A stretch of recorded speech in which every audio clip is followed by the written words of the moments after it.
Okay, so now let's move on to our next passage. Professional development, a shared responsibility. Number 12. New theories, new practices, tools, and technologies are transforming the 21st century workplace at lightning speed. It is redundant to say new practices as the adjective that precedes this list applies to all components of this list. It is appropriate to put a separate adjective if there is a shift in descriptive logic. For instance, new theories, technologies, and old practices are transforming the 21st century workplace at lightning speed. That's a situation where you would put another adjective old in front of practices because there's a shift from new to old. Also, words like to, also, in addition to are redundant as this list structure already infers that all list components are transforming the 21st century. Not only are they redundant, they disrupt the parallel structure of this list. So choice D is our correct answer. Number 13.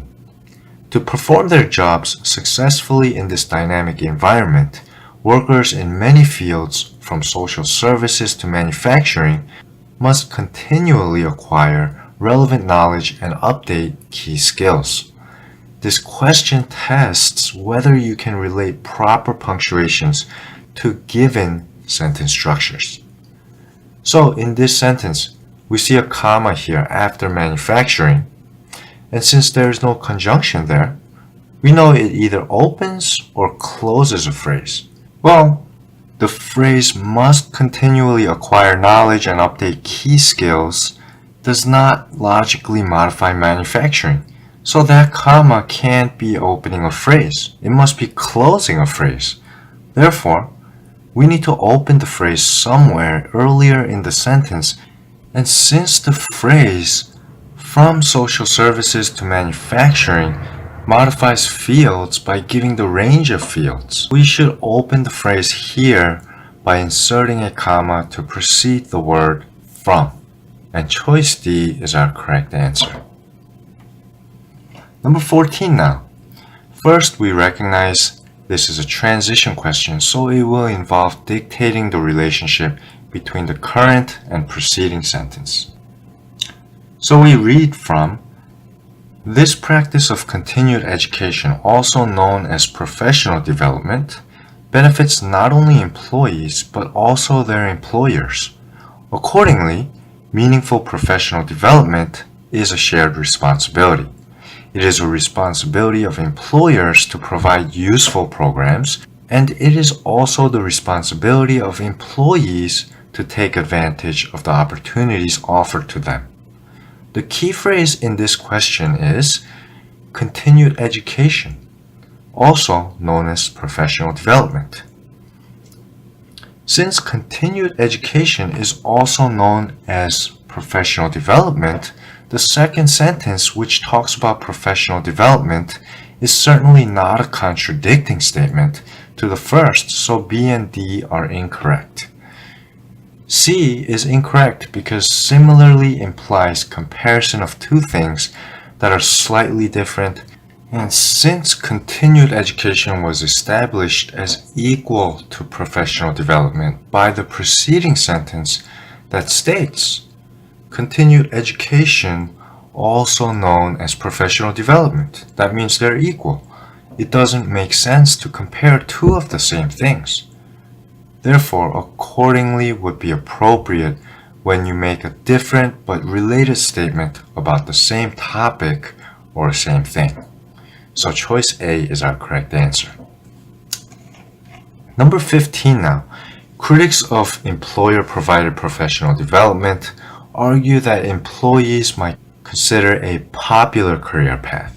This is a content question. If we recognize that supporters of employer-provided professional development would want employers to very actively help their employees' developments, which is exactly what the preceding sentence says.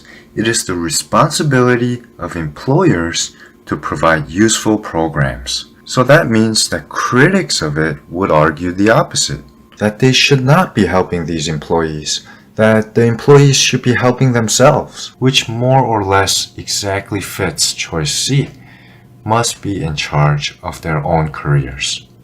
So C is our correct answer. Number 16 now.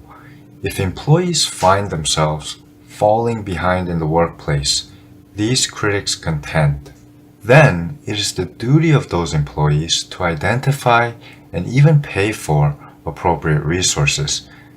This is a question on punctuation. Since the second sentence states what the critics contend, you would insert a pause to prepare for their claim. Contend basically means to argue or state in a strong and definite way. And when we say something like Mr. X says XYZ and ABC, we insert a comma after the word says before introducing the quotation. Contend uses the same exact structure as Mr. X says XYZ and ABC, except there are no quotation marks around what critics contend, since the second sentence is what critics contend as a group of more than one person, so it would be incorrect to insert quotations since no particular person is credited with what he or she contends. But other than the absence of quotation marks, the structure is identical to Mr. X says, comma, XYZ and ABC. The only time you do not insert a comma after words like say, contend, and claim is when you follow these words with the word that. For instance, Mr. X says that he is tired, and there is no comma after says, because the that follows the word says, and Mr. X contends that the games were unfair. Again, there's no comma after contends, because that follows contends. We don't follow words like say, contend, and claim with commas when the word that follows these words, because that starts a factual statement of what Mr. X contends, says, or claims. And since there is no that here, the writer is directly stating what these critics contend rather than making a factual statement. So, there must be a comma after the word contend, which is choice C. Number 17 now. Then it is the duty of those employees to identify and even pay for appropriate resources to show them how and why they are falling behind and what they should do about it. This question tests your ability to recognize unnecessary wordiness. Now, we cannot blindly select the most concise choice, although it is often the correct answer. If you have to take a guess, however, I recommend the most concise choice. To be certain, though, we have to confirm that the most concise choice still contains all the necessary information. Let's go through the choices. Choice A. To show them how and why they are falling behind and what they should do about it. Choice B. To address their deficiencies. That's the most concise choice, and sounds like a very general statement, which might be a good fit. Choice C. To allow them to meet their employer's needs in terms of the knowledge they are supposed to have. And finally, choice D. To deal with their flaws and shortcomings. Now, to address their deficiencies is a general enough statement that includes all the different specific ways to resolve specific deficiencies presented in each of the other choices. Critics logically would contend that employees should address all their deficiencies in general, not only specific deficiencies like the other choices state. All the other choices are wordy because more detail is required to describe specific deficiencies, which is not what the critics would logically contend. So choice B is our correct answer. Number 18. Forward-thinking employers recognize the importance of investing in the employees they have rather than hiring new staff when the skills of current workers get old and worn out. Another question on recognizing wordiness. Again, we start with the most concise choice D, become obsolete. Expressions like old and worn out and lost their charm are vague descriptions with regards to employee skills. What does it quite mean to say that skills get old and worn out? Skills have no physical form, so do they even get worn out? How about skills have lost their charms? Do skills have charm to begin with? Therefore, choice D, become obsolete, is sufficient, is our most concise choice, and the correct answer. Number 19 now. The most common forms of professional development provided to employees includes coaching, mentoring, technical assistance, and workshops. So often when a verb is underlined, isn't part of a list, and is preceded with a prepositional phrase, it is a subject-verb agreement question. When a verb is part of a list, it is usually a parallel structured question. So, for this subject-verb agreement question, we first reduce the part of the sentence between the subject and the verb by eliminating adjectives, adverbs, phrases, prepositional phrases, and objects. Actually, objects cannot be between the subject and the verb as it comes after the verb, so we don't have to worry about them in subject-verb agreement questions, but do remember that it helps to reduce objects in parallel structure questions. So, we are going to reduce the adjective common, the prepositional phrase of professional development, and the past participle phrase provided to employees. And now we can reread the forms include, includes, has included, or including. Only the forms include in choice B agrees in number with our subject forms. So choice B is our correct answer. The present participle including in choice D requires a linking verb to function as a verb. So choice D is incorrect because it has no linking verb. Also, choice C not only doesn't agree in number with forms as it should be, forms have included, but also present perfect tense is used to emphasize the result and consequence of an action. And the writer here is simply making a factual statement on what the common forms of professional development include. He's not stating about the consequence from the fact that common forms have included these four things. If it were focused on present consequence, as present perfect tense should focus on, it would have stated something like the most common forms of professional development provided to employees have included these four things, so they have nothing to complain about. The result and consequence is clearly that the employees now have nothing to complain about, but the factual and informative tone of this sentence dictates simple past is the most appropriate tense. Number 20 now. Since this is a transition question, let's read from the sentence that precedes the underlined portion. Some employers utilize several approaches simultaneously, developing a framework that suits the particular needs of their employees. Around the same time, the figure illustrates a simple yet comprehensive professional development model created for special education personnel. Around the same time is a misused transition here because the figure illustrates the framework mentioned in the preceding sentence in general, not just around the same time when the employers developed the framework. In fact, the figure illustrates the framework even as the writer wrote this sentence and while we read this passage at this moment. So, it would be inappropriate to say that the figure illustrates the framework only around the time the framework was developed. Also, besides that in choice B means in addition to that. The fact that the figure illustrates a model of the framework is not in addition to the framework, it's just an illustration of the same framework. Consider the following example. If you like nature, you must visit National Park in Pahang. Besides that, there are other national parks a few miles east of Pahang. Besides that works here because national parks a few miles past Pahang are in addition to national parks in Pahang.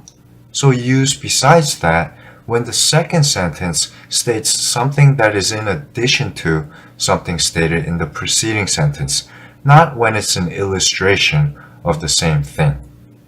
Finally, it is inappropriate to use a transition like nevertheless in choice C, which means even so.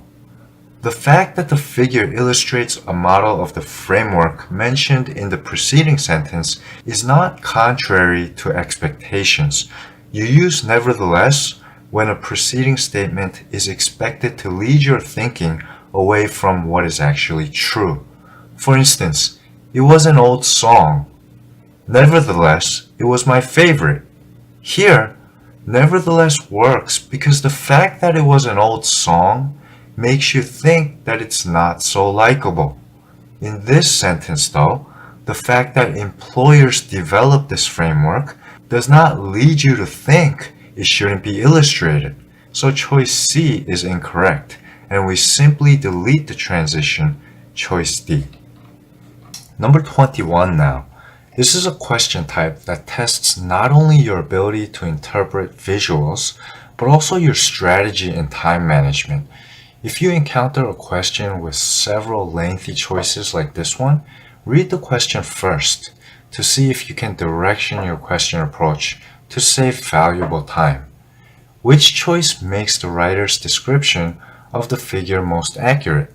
Now, you see professional networks is the category represented by the outermost circle in this figure here that represents the overarching framework.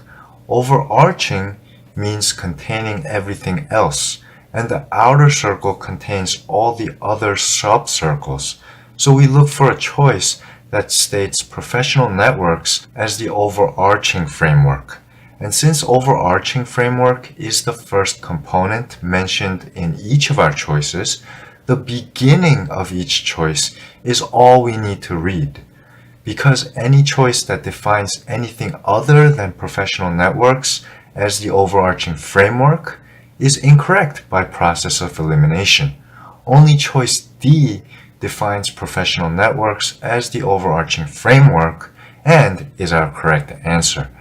This is how you save valuable time in the SATs. Now, the last question of this passage, number 22. Employers can also identify which employees have successfully completed instructional modules and which need to be offered additional training. This question tests whether you know the difference between restrictive and non-restrictive uses of which. Which introduces a restrictive clause when eliminating the clause makes the sentence incomprehensible. In this case, which is not preceded by a comma. If we eliminate the which clauses, the sentence reads, employers can also identify. And that's it. Identify what? It does not make much sense. Therefore, this is a restrictive use of which, and we do not precede a restrictive clause with a comma. And choice D is our correct answer. An unrestrictive which clause is used as part of an auxiliary phrase with extra information, such as, the returning knights hung their swords, which were dented in battle. Eliminating the which phrase here does not make the reduced sentence incomprehensible. The returning knights hung their swords. That still makes sense, and so, which were dented in battle is a non-restrictive which clause. Non-restrictive which clauses are preceded with a comma. Which is by definition a word that either asks for more information in questions or refers to something previously mentioned in statements.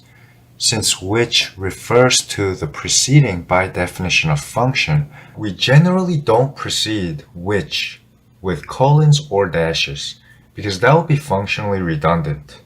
An exception is when you interrupt yourself to shed emphasis on something previously mentioned on the left. For instance, Black Friday, dash, which was a huge success for our store, dash, brought in over $10,000 of sales. In this case, which was a huge success for our store, emphasizes Black Friday. But for our question here, the which clause brings new information on what employers can also identify, not emphasize what employers can also identify, and therefore we can eliminate choices B and C. No comma for restrictive clauses and yes comma for non-restrictive clauses applies to all clauses, not just which clauses, and we will see another example of this rule a few questions later.